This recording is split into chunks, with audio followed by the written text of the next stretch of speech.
Enclavée entre la Chine et la Russie, la Mongolie est l'héritière du plus vaste empire de tous les temps, celui des Mongols, les fiers nomades de la steppe. Au XIIIe siècle, sous le commandement de Gengis Khan, ils dominèrent le monde de l'océan Pacifique jusqu'au cœur de l'Europe. Un chef mythique, symbole national plus que jamais présent dans la Mongolie contemporaine. Après 3 siècles de tutelle, d'abord chinoise jusqu'en 1920, puis russe, le pays n'a retrouvé le chemin de l'indépendance, de l'ouverture et de la démocratisation que depuis 1990. Les 25 millions de Mongols ont enfin retrouvé leur fierté. Ils demeurent un peuple de nomades.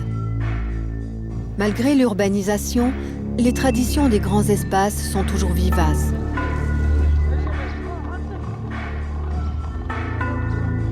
Dans la capitale, Oulan-Bator, certains habitants vivent encore sous la yourte, la grande tente de feutre traditionnelle. Ils sont pour l'essentiel bouddhistes, proches des Tibétains. Mais cette religion, introduite au XIIIe siècle, cohabite toujours avec des pratiques chamanistes. L'économie du pays est dominée par l'élevage. Il occupe plus de 60% de la population et représente près de 30% du PNB. Malgré plusieurs années de politique de réforme, le niveau de vie reste très bas.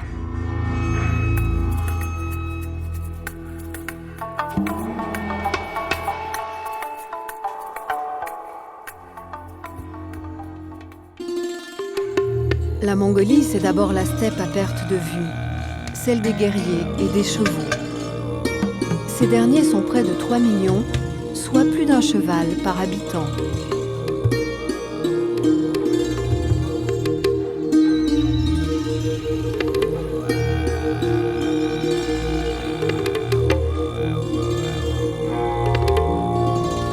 Les éleveurs vivent à la manière de leurs ancêtres dans des champs de yourtes perdus au milieu de la prairie. Chaque famille mongole possède au moins l'une de ces tentes rondes qui résistent aux tempêtes et aux températures hivernales. Le thermomètre peut descendre jusqu'à moins 40 degrés. L'armature en bois est recouverte selon la saison d'épaisseur de feutre. Une pour l'été, jusqu'à 3 ou 4 pour l'hiver. Samsacham vit de cette manière avec sa famille.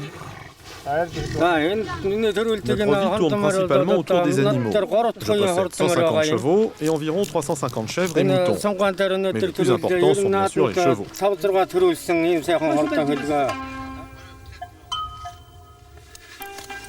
Son fils Orshon part capturer une jument au lasso. Si les chevaux vivent avec les hommes, les hordes n'en sont pas moins sauvages.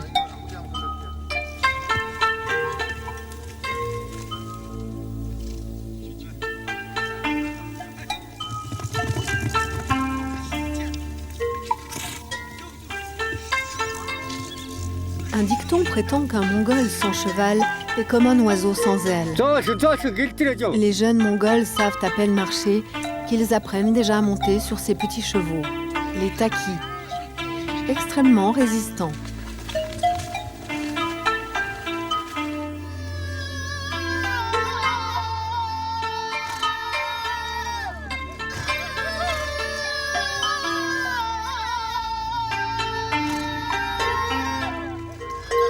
Gundigma, la fille de Samsacham, suit comme les autres enfants l'entraînement prodigué par son père. Eh bien, je crois que nous avons assez attendu et que tout le monde est arrivé. Aujourd'hui, les enfants participent à une course. L'honneur des familles est en jeu. Les jockeys ont entre 5 et 15 ans. Seul l'âge des chevaux au départ est important.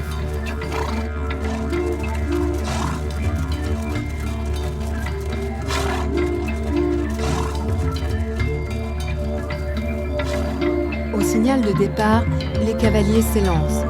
Ils peuvent parfois parcourir jusqu'à 65 km.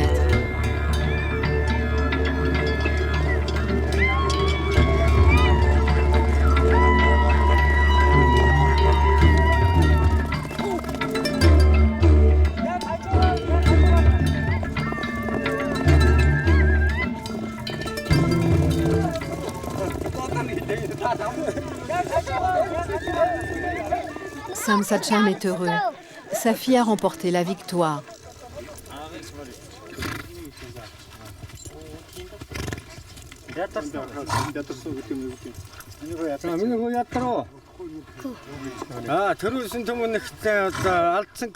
Pour la féliciter, il lui offre une gorgée de lait fermenté en guise de champagne. Et le cheval reçoit aussi sa part.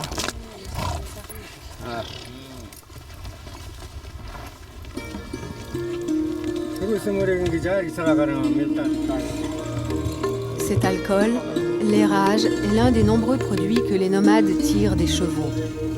Les femmes traient les juments chaque jour.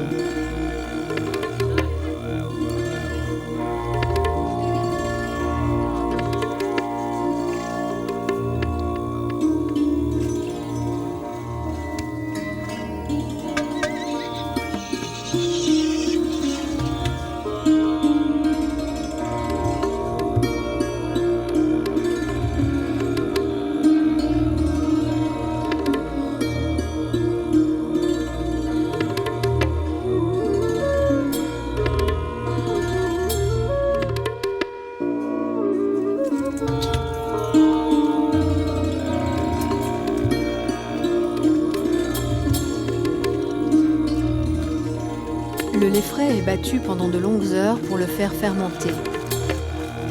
Au final, il contient 3 à 5% d'alcool. Pendant l'été, les Mongols en boivent des litres, vantant ses vertus pour la santé et le tube digestif. Il couvre également une grande partie des besoins en calcium des habitants de la steppe. Le reste de leur alimentation est apporté par les yaks ou les vaches, les moutons ou les chèvres. La viande est toujours au menu et les légumes se font plutôt rares. Traditionnellement, les nomades élèvent les 5 espèces, dites les 5 museaux. Les chameaux servent au transport. Le troupeau est le seul moyen de subsistance des nomades. Mais la vente de quelques têtes permet aussi de s'offrir des extras. Sam Satcham a pu s'acheter un objet bien singulier dans ces contrées. J'ai une petite turbine qui me permet de fabriquer de l'électricité. Dans ma yourte, il y a 2 batteries qui se chargent. Et dans cette région plate, du vent, il y en a plus qu'assez.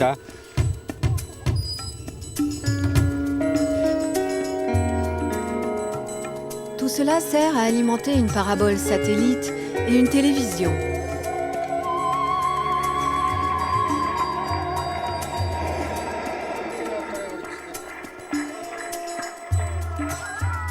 Un spectacle que l'on regarde en famille et quels que soient les programmes et la qualité de la réception.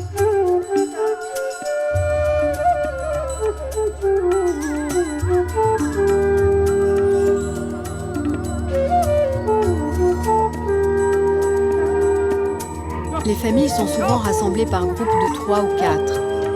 Elles se déplacent au minimum 2 fois par an, au printemps et au début de l'hiver.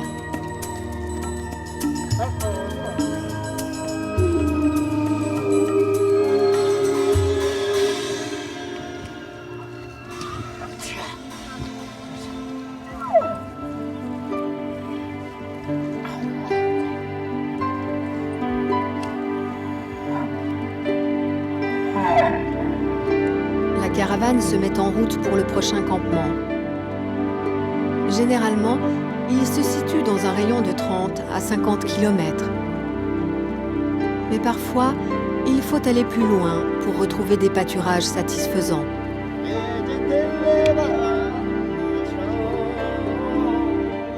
Papi San et sa famille ont pris le chemin de leur campement d'hiver. Un endroit abrité du vent, où ils peuvent parquer les animaux. Le trajet prendra plusieurs jours. Ces dernières années, des hivers extrêmement rigoureux ont été fatals à de nombreux troupeaux. Ils ont provoqué un exode rural massif des éleveurs vers les faubourgs de la capitale.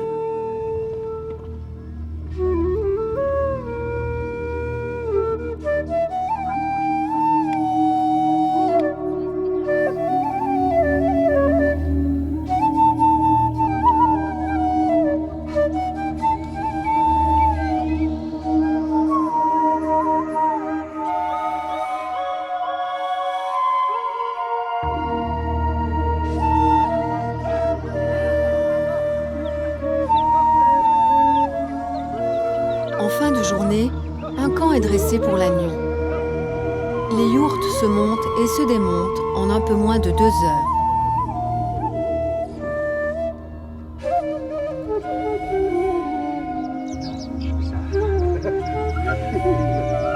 Une fois dressé, le quotidien du nomade peut reprendre. Chercher du combustible pour le feu, trouver de l'eau, traire les animaux, préparer le thé, toujours salé, ou faire un brin de toilette et de lessive.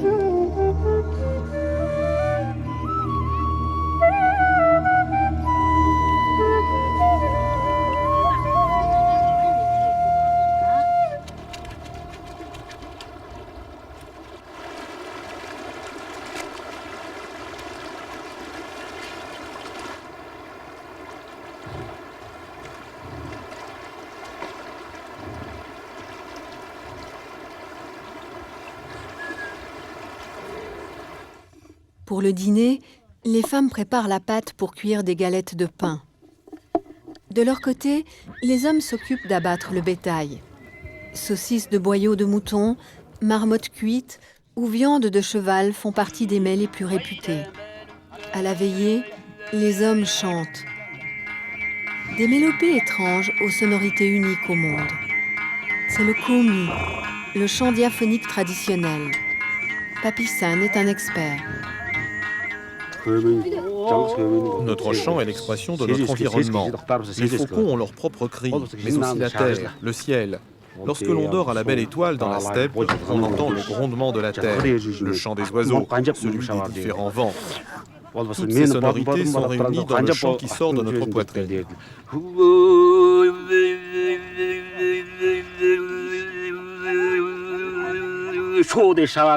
Il y a 3 tonalités principales dans ce chant diaphonique. Je vais vous expliquer. La première est très facile. En fait, tout le monde peut y arriver. Si on s'entraîne un petit peu, on peut vite la reproduire.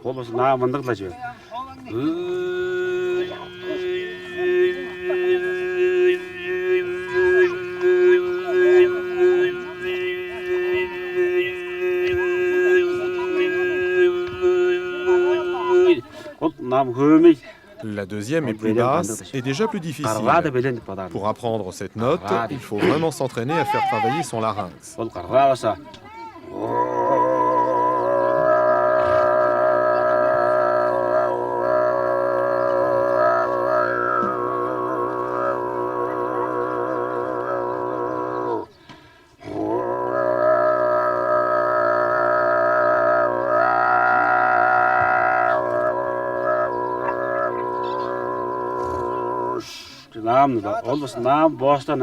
La dernière note est la note la plus difficile à obtenir.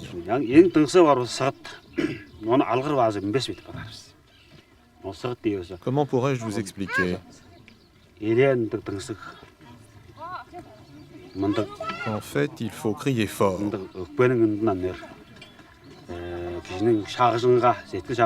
Tout en essayant de sortir 2 notes en même temps.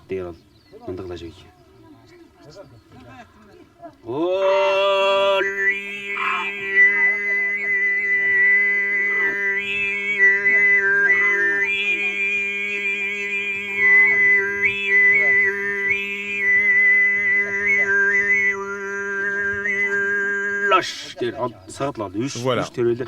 En fait, il existe 8 techniques différentes pour faire vibrer le larynx. Je pourrais vous les montrer, mais je ne le ferai pas, car de toute manière, vous ne verriez pas la différence.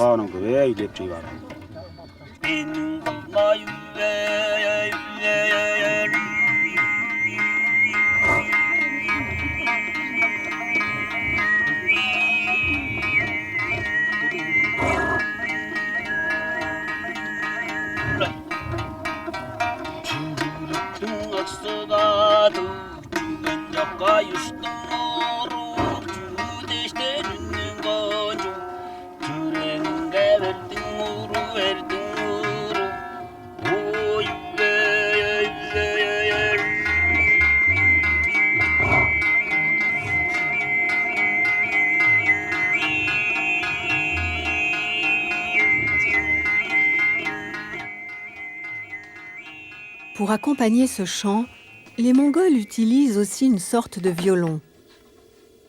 Ces cordes sont en crin de cheval. Le violon est en fait un instrument dont la structure est très simple, mais en jouer correctement est vraiment très dur.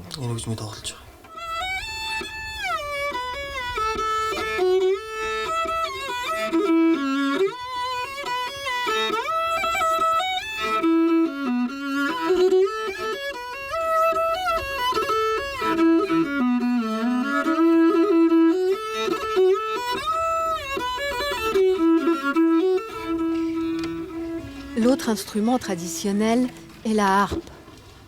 Elle demande une grande finesse d'exécution.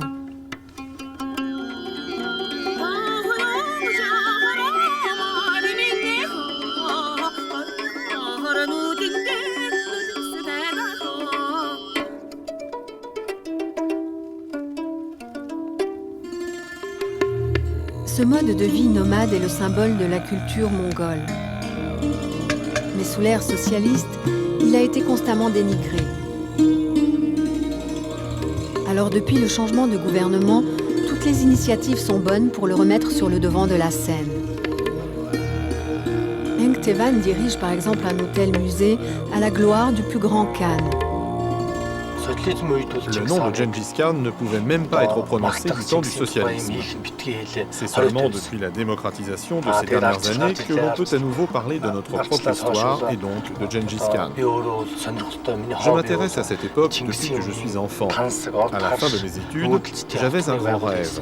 Créer un peu partout des campements où les visiteurs pourraient revivre à la manière des hommes du XIIIe ou du XIVe siècle.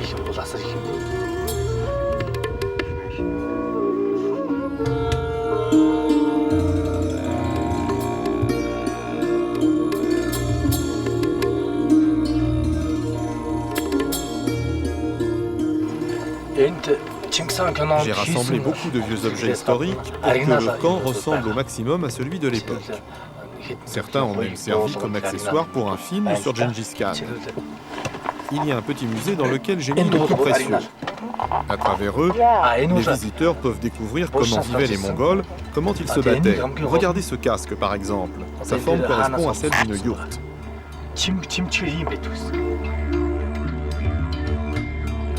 Dans les tentes, le souci du détail est poussé à l'extrême,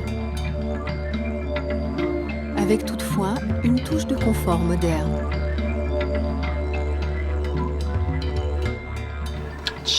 Les Mongols avaient une alimentation particulière. Ils étaient nomades et pouvaient se retrouver plusieurs jours sans eau. Quand ils abattaient un animal pour se nourrir, ils pouvaient le préparer et le manger sans eau. Pour cela, ils retiraient d'abord la peau, faisaient chauffer des pierres dans un feu, puis mettaient les pierres dans la peau avec la viande. Comme cela, elle cuisait dans son propre jus. La recette est un délice. Elle reste la même aujourd'hui. Seuls les moyens techniques ont changé. Ils sont plus modernes.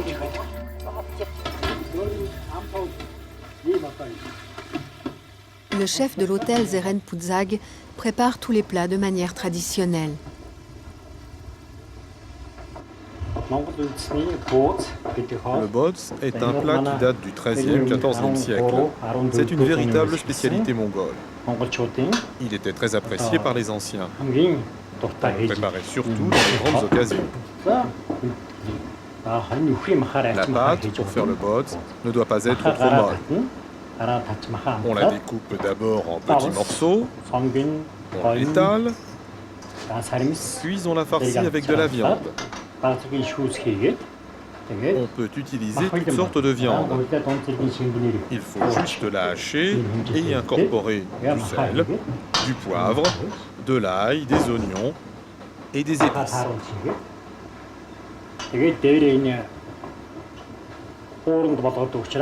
Ensuite, on replie le tout comme ceci. Il est important de laisser une petite ouverture en haut pour que la viande cuise plus vite. Les petits pâtés sont ensuite posés sur un tamis, accrochés au-dessus d'une grosse casserole, et ils cuisent à la vapeur pendant 15 minutes.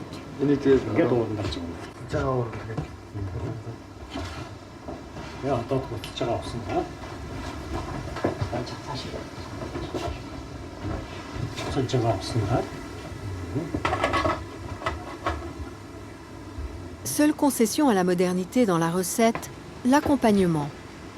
Aujourd'hui, on le sert avec des légumes, des produits de luxe dans la steppe.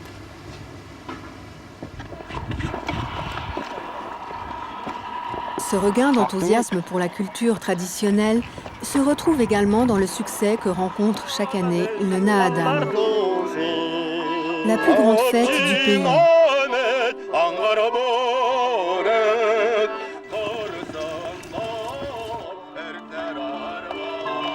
Elle se déroule en juillet.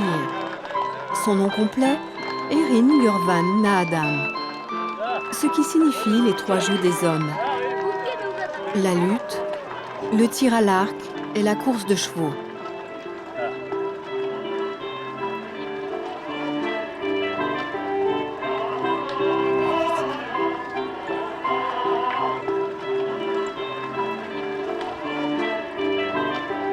Dans les compétitions, la lutte est l'attraction principale. C'est le sport préféré des Mongols. Pour l'occasion, Papi Sal a fait le déplacement.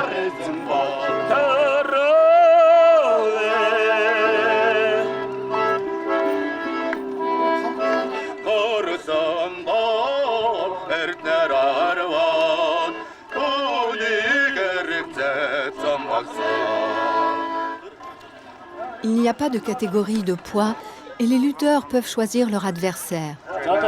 L'enjeu est de remporter le plus de combats successifs possible.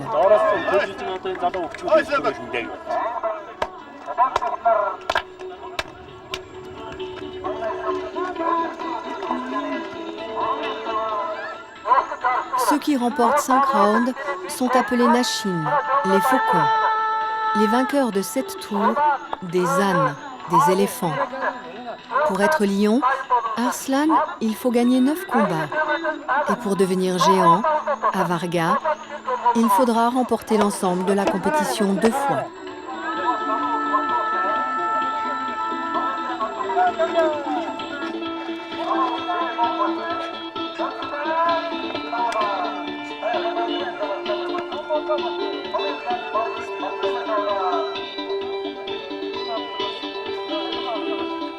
Le premier lutteur qui touche le sol avec son genou, son coude ou son dos a perdu. À l'origine, ces combats servaient à régler les conflits personnels. Avant de l'engager, les combattants exécutent la danse dite de l'aigle. Elle leur sert d'échauffement, mais aussi à impressionner leur adversaire. Chaque lutteur a un héros, à la fois entraîneur et porte-parole de ses succès.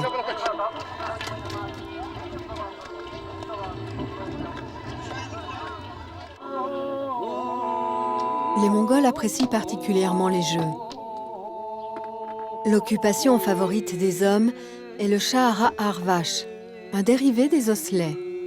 Dans la petite ville de Meuren, au nord du pays, une partie oppose 2 équipes habillées en del, le costume traditionnel.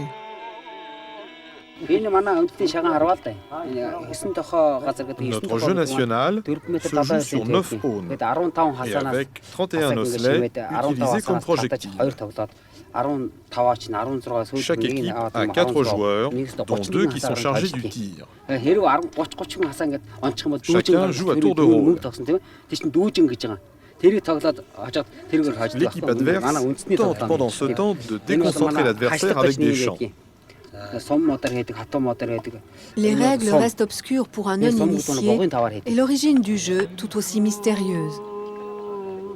Une tradition millénaire, mais qui se pratique au quotidien dans le pays.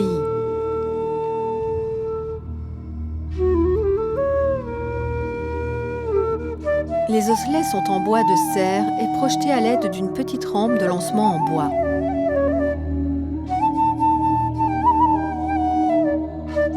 Un exercice d'habileté et de concentration.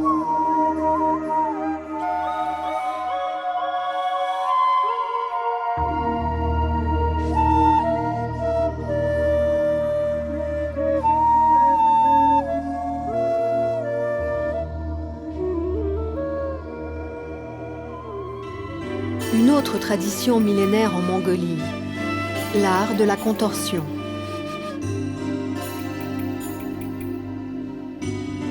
Tunga est une ancienne élève de l'école du cirque d'Oulan-Bator. Comme beaucoup de contorsionnistes, elle a commencé très jeune, à 4 ans plus précisément. Depuis, elle est devenue une star internationale dans cette discipline. Elle revient chercher des jeunes talents pour rejoindre sa compagnie qui se produit à travers le monde.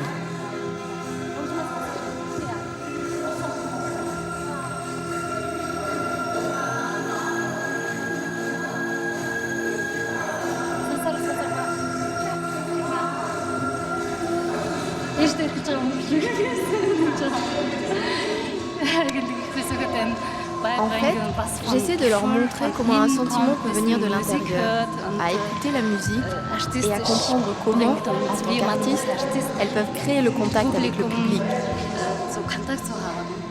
Mais elles apprennent très vite.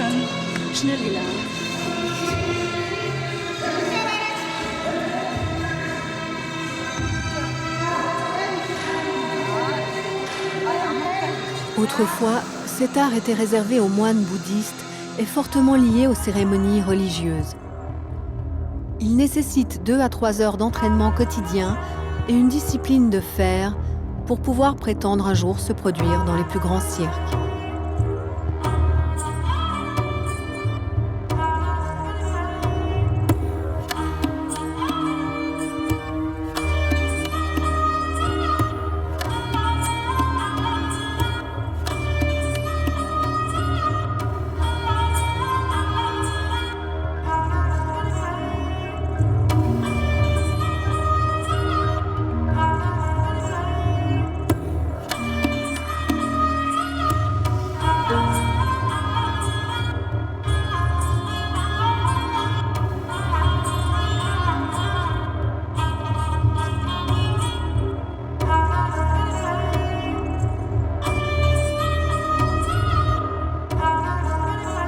Un rythme de vie difficile à tenir pour les jeunes filles, car à l'image du pays, Oulan-Bator est en pleine ébullition.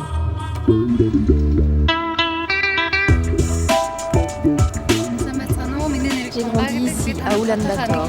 Je vais vous montrer une partie de ma ville. Le processus de démocratisation engagé en 1990 a bouleversé la donne. L'austérité de l'ancien satellite du grand frère soviétique a volé en éclats. En ville, on souhaite être moderne et occidental. Le temps des tickets de rationnement et des étagères vides est définitivement révolu. Les grands magasins poussent comme des champignons à côté des petites échoppes.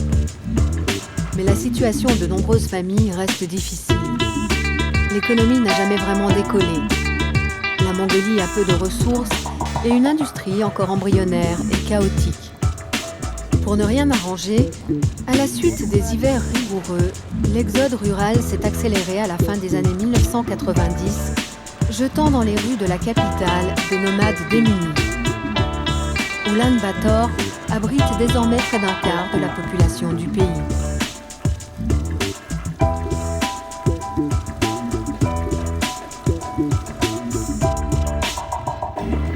Tunga a rendez-vous à Radio Oulan-Bator, la première radio commerciale du pays. Les jeunes sont friands de tout ce qui vient de l'étranger. Les séjours de la contorsionniste hors des frontières fascinent les auditeurs.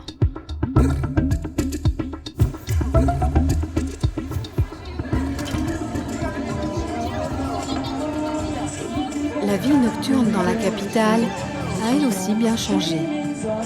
Désormais, des boîtes de nuit et des bars accueillent les moins de 30 ans. Ils représentent les 3/4 de la population.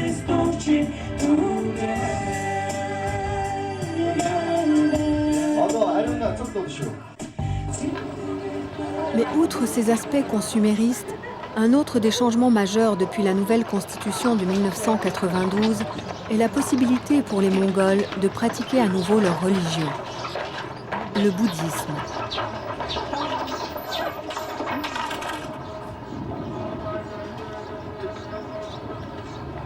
Avant la prise du pouvoir par les communistes, le pays comptait plus de 700 temples et 110 000 lamas.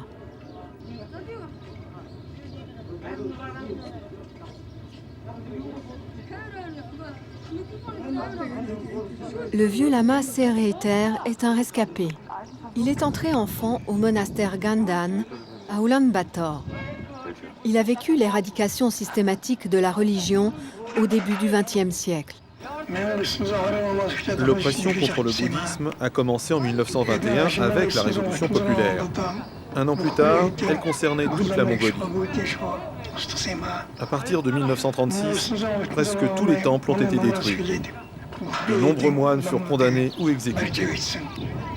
L'armée russe transforma le monastère de Gandan en caserne.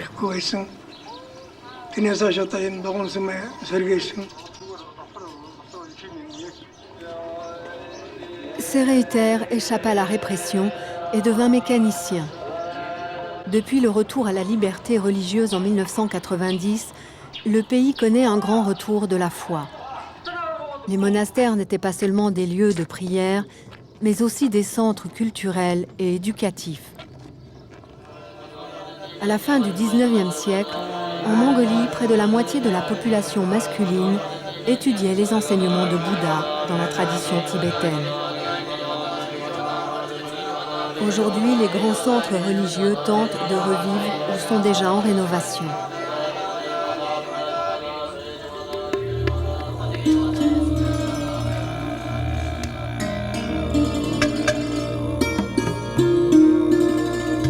Le plus grand monastère du pays est à Erdenet.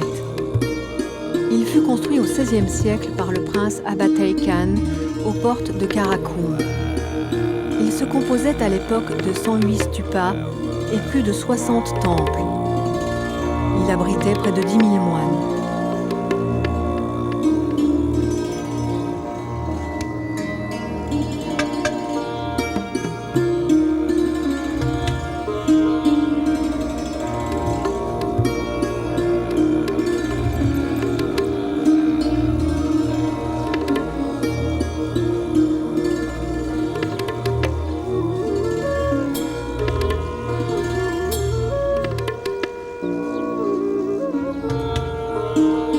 Aujourd'hui, il ne reste plus que 3 bâtiments en état. Tukso et Choka appartiennent à la nouvelle génération de moines d'Erdenet. Le monastère a réouvert en 1991. Le Dalai Lama, leur chef spirituel, est venu en personne participer aux célébrations.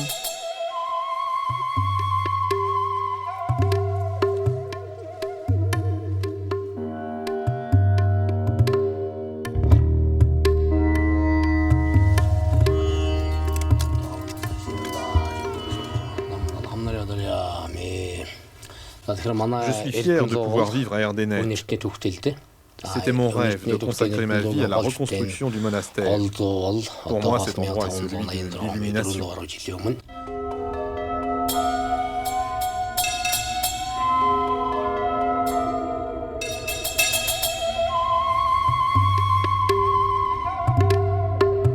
Quelques statues ont été cachées et préservées de la folie destructrice des hommes. Elles ont aujourd'hui retrouvé leur place dans le temple où affluent chaque jour un peu plus de croyants.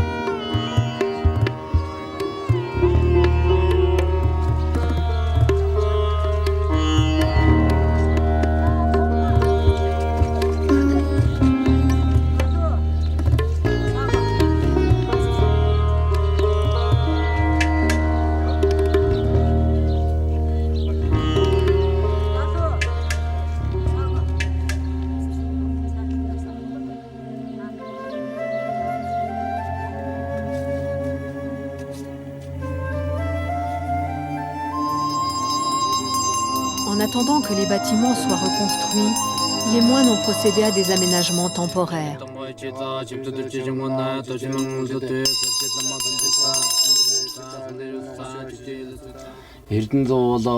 Nous devons collecter beaucoup d'argent pour rebâtir Erdenet. Nous nous engageons également pour tous ceux qui ne sont pas ici. Nous voulons construire des temples dans tout le pays. C'est pour cela que nous prions et travaillons.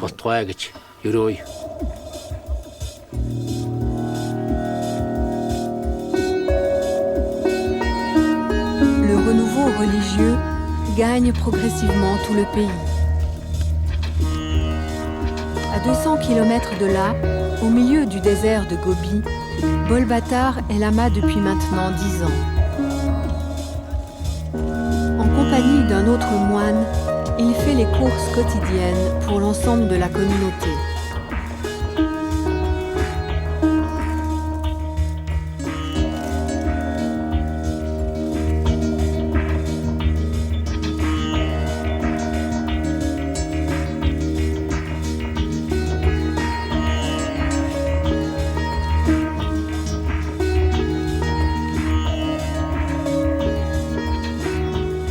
Celle-ci n'est pas bien grande.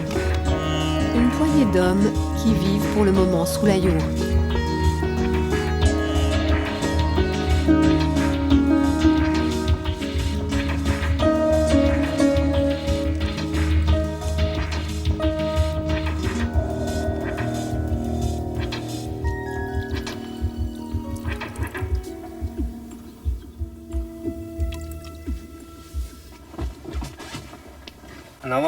Nous voulons reconstruire l'ancien monastère de Onjinhid.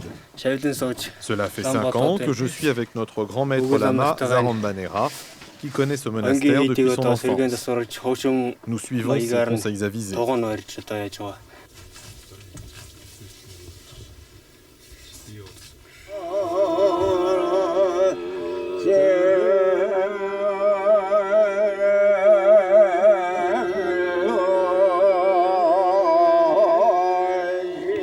Les ruines de l'ancien monastère se trouvent à 14 km au milieu des montagnes. Cette fois, il ne reste pas grand-chose de ce qui fut un autre des principaux centres spirituels du pays.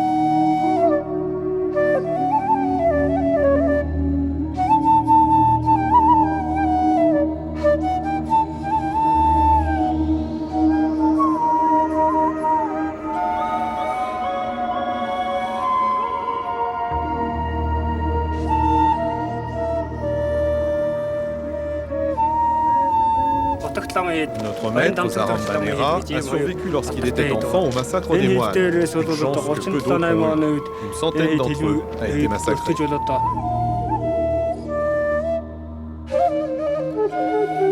Puis les troupes de sécurité obligèrent les familles qui habitaient dans la région à détruire le temple à coups de marteau. Le grand lama Zarambanera aime revenir sur les lieux de son enfance. La reconstruction du temple est pour lui son plus grand rêve. Elle a déjà commencé avec une petite stupa. Nous avons déjà édifié ce symbole contre la destruction. Nous prouvons ainsi aux hommes qu'on ne peut leur enlever leur croyance. Une grande injustice a eu lieu ici. Mais nous, ceux qui en avons souffert, nous nous engageons à reconstruire un lieu pour les croyants. Mais il faudra travailler pendant plusieurs générations avant qu'Onjinhid redevienne ce qu'elle fut. Les noms des morts ont été gravés dans la pierre pour que personne n'oublie ce qui s'est passé ici.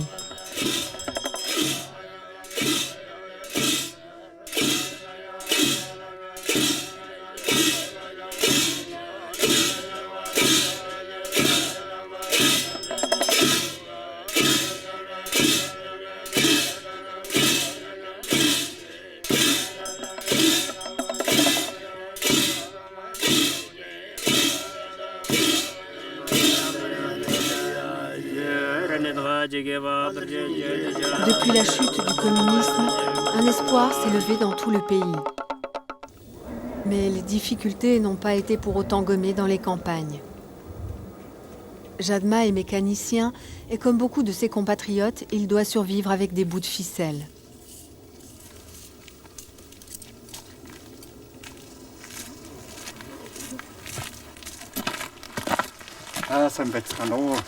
Je suis mécanicien.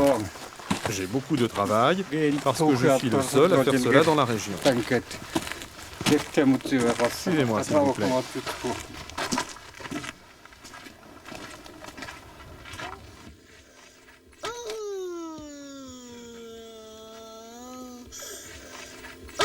Pour entretenir les machines et les véhicules venus des ex-pays frères, les pièces de rechange sont devenues rares.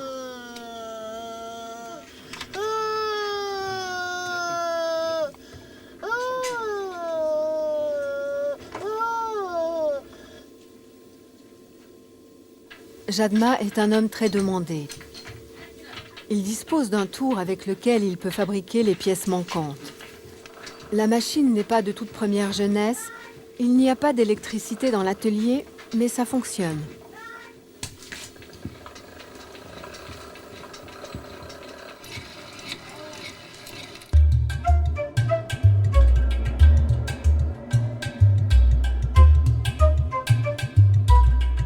Jadma a une autre passion.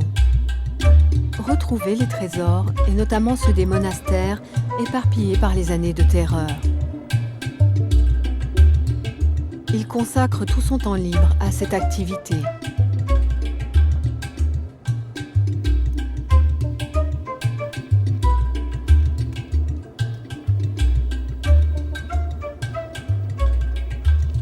Chaque pierre peut être un indice menant à une cachette.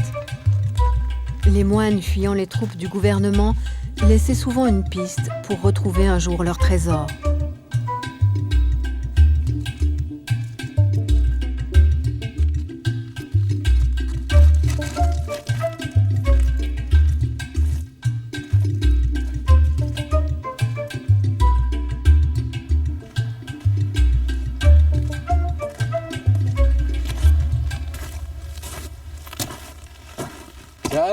Je vais vous montrer une grotte où j'ai déjà trouvé de nombreux objets. C'est ici que beaucoup de prêtres en fuite ont caché des reliques.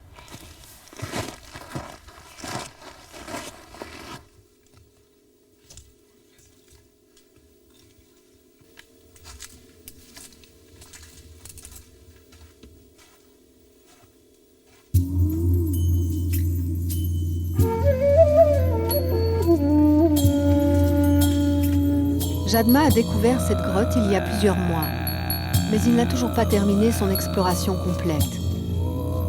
Il est rare qu'il ne découvre pas quelque chose à chacune de ses visites.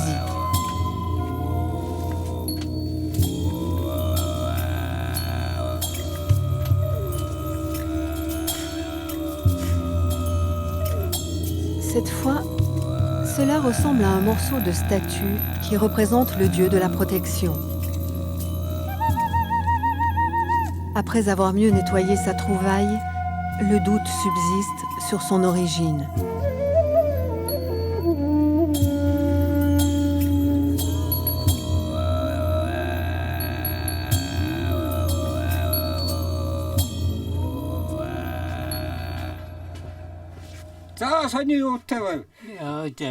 Jadma va alors demander conseil à son père.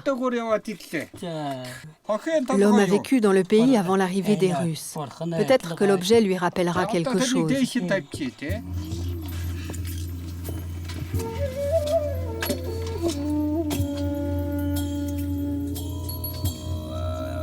L'intuition de Jadma se révèle exacte. C'est en fait un fragment d'un des masques qui ornait les statues de ce dieu.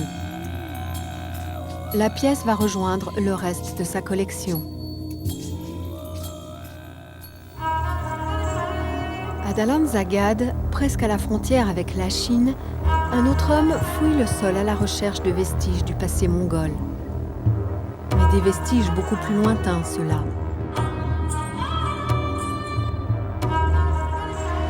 En ville, des statues de lutteurs et de chameaux ont été installés sur les socles des anciennes icônes de la Révolution. Soyo est le directeur du musée de la ville. Dalan Zagad est situé entre la Chine et la Mongolie. La ville est en plein cœur du désert, mais en raison de cette situation géographique, elle a toujours été au cœur des événements historiques. Elle a toujours été convoitée lors de nombreuses guerres. Elle est restée un carrefour commercial important. Le principal partenaire économique est l'ancien ennemi d'hier, la Chine.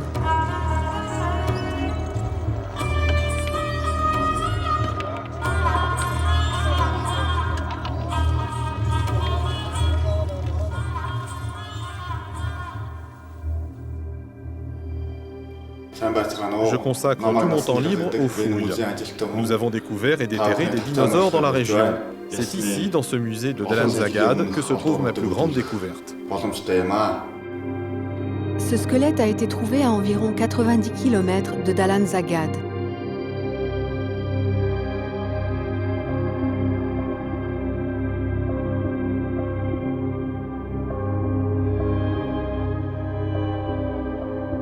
Des falaises rouges au milieu du désert. Les paléontologues ont commencé à faire des fouilles dans cette zone pendant les années 20. Leur première trouvaille, des œufs fossiles de dinosaures.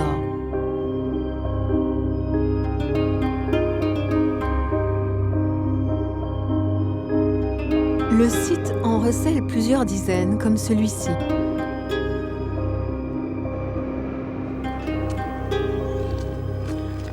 Voici un œuf de dinosaure fossilisé. C'est dans le tuf que sont enterrés ces trésors. La pluie lave les couches géologiques les unes après les autres, ce qui nous permet de découvrir toujours plus de restes de dinosaures.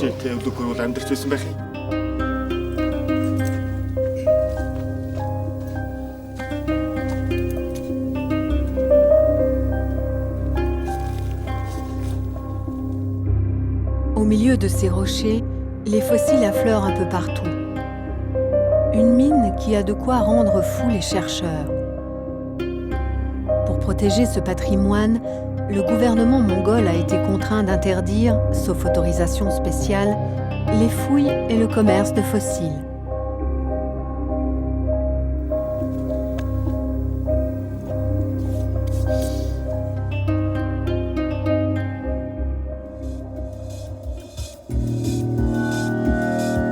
Une première mesure symptomatique d'une nouvelle révolution, celle de l'argent. Dans ce domaine, la Mongolie aura fort à faire au XXIe siècle. Conjuguer développement et authenticité, un pari difficile à tenir. Mais ces traditions ont déjà connu pire.